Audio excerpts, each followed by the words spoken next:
They're all right, except I wear them so much it's already torn, and they're not even a year old. Right.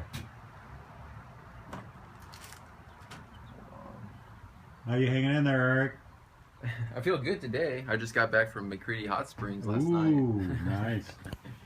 What's going on in community-supported shelters during these times and need for more sheltering and everything? What's up? Can we, if everyone can't meet, that's fine. But how about 7 o'clock on Sunday? Unless you're busy. Can we make clear what we're trying to do? We're trying to come up with some language for a billboard. So anybody that wants to work on finalizing the language for the billboard before we give it to Dubcat on Monday. You were just giving me an update a little bit of what's going on here at the Red Bar. So how you been hanging? We've been hanging okay. We've been in really good spirits. Like I said, it slowed down quite a bit. Like instead of all the crazy stuff and the panic shopping, we just have like our normal pace of stuff, and a little bit slower. And we scaled back our deli hours. We're only open till 3. We're gonna try to go back to 7 o'clock close in the deli next Friday. Right. But our store is open regular hours, 8 to 10 every day. And we're here making it work for you guys. All right, so Seamus Navarro, traveling beat poet. Right. I think this poem is relevant, not so much for what's going on in the country, but so much for it is because this is about the Haight-Ashbury.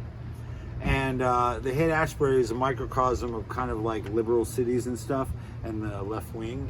And so this one's called The Haight Street Shuffle. This is a very dark poem. Good.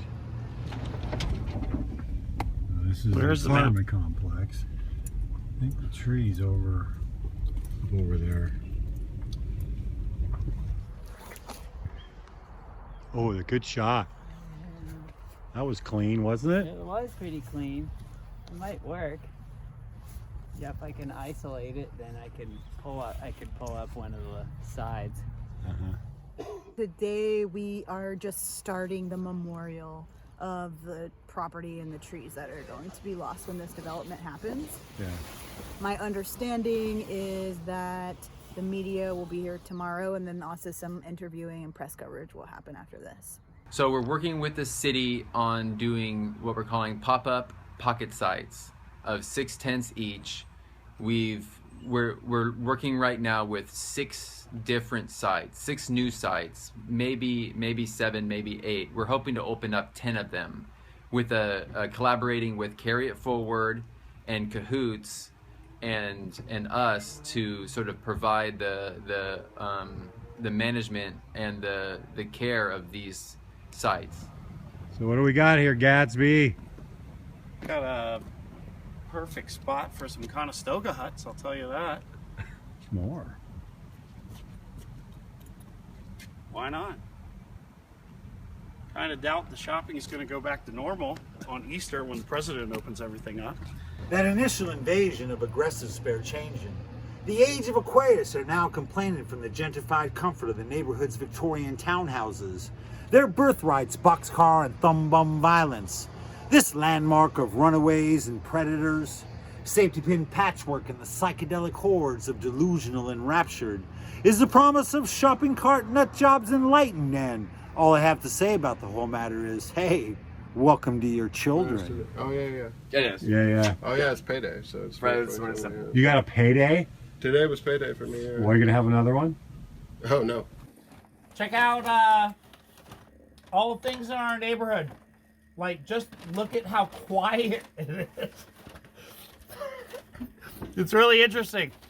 The lack of like truck sounds and train noise, and I don't know.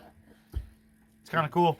And I'm working with a church that has a shower trailer, and we want to be able to give people showers that are just, there's people wandering the streets all around in our neighborhood, and they're not going to anything, they're not going to meal sites or shower sites, they're just in our neighborhood. So we want to help them have some sanitation access and food too. Crusty traveler kids and junky patchoulis are mostly slinging hates.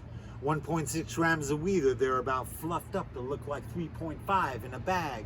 And even if it's weight, and most likely not, the price is always still a hard smile, $60. even if you get it from me.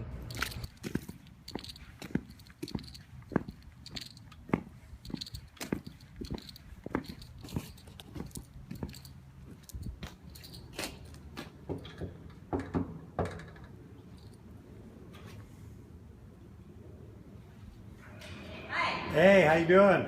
Good, how are you? Doing all right. Hey, we're doing a daily show. Are you working here? I'm Are helping you set volunteering? Are you? I'm not with Occupy, I'm with the county. Are you? So, yeah, I'm Tim Interesting. Lewis, and we call it Whiteaker Tales. Whiteaker Tales. Yeah, Nice. yeah. Nice. So, what do you guys? I hear you're separating people now. Well, not yet. Not yet. Not huh? yet. No, nothing's happening yet. Okay. But we're working on it because the safety is the first priority. And Occupy Medical is going to be operating this in Yeah. here. That's cool. It is cool. It's very cool. This should have happened 10 years ago.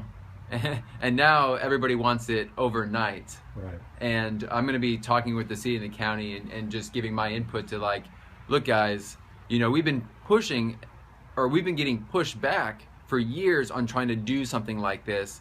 And now we're having to scramble together to make it happen in a week. You know, that's when they wanted. They wanted it in a week. So I'm going to say, look, let's be prepared for the next time something like this happens. Let's have these small sites in place. So this is a non-issue. This is creating a lot of stress for a lot of people, both in the city, the county, activists, and people on the streets, most importantly. But apparently all EPA protections on all land have been lifted indefinitely as a means to stimulate the economy in the midst of the coronavirus. So I'm not sure if that's true, but if it is, then prepare for a lot more environmental degradation and destruction to happen, because you know that the big corporations are just waiting to swoop down like vultures and gobble up as much land as they can. That lofty ball, the three-pronged Sutro radio tower, red and white with the red blinking tips like spikes waiting for the Trinity's heads, presides over the park's shooting gallery camps Caucasian. A census proclaimed most of the park's homeless white trash, and the OD'd and murdered souls flurry in the catalyst wind at the top of the trees like a warning or seduction, as is the hate's former dope house boutiques, their sweatshop signs, a candy fuck narcotic. And do these types of hypes ever come free from oppression? Oppression is our consent that keeps the world to these despotisms ironic. You know, that's why I want to have that follow-up conversation. It's like, no, we don't need temporary sites. We need to be able to be prepared for any of these disasters whenever they strike and not have to figure out how to house so many people in an emergency style fashion. We should be prepared. We shouldn't have to be reacting to an emergency. I know that these are really challenging times, and I know that we as individuals and as families and as communities are dealing with a lot, not only economically, but also with our own health and our mental health, with fear and anxiety about the future. But I want us to continue to be vigilant for the big picture issues, because right now all of the EPA restrictions have been lifted indefinitely, and I think this is the perfect time for big business to come in and swoop up our resources in the time of chaos. So please keep your eyes open, and please keep working hard towards creating justice in the world, because this planet belongs to all of us, and it's going to be a shame if it gets taken by the people with money right now.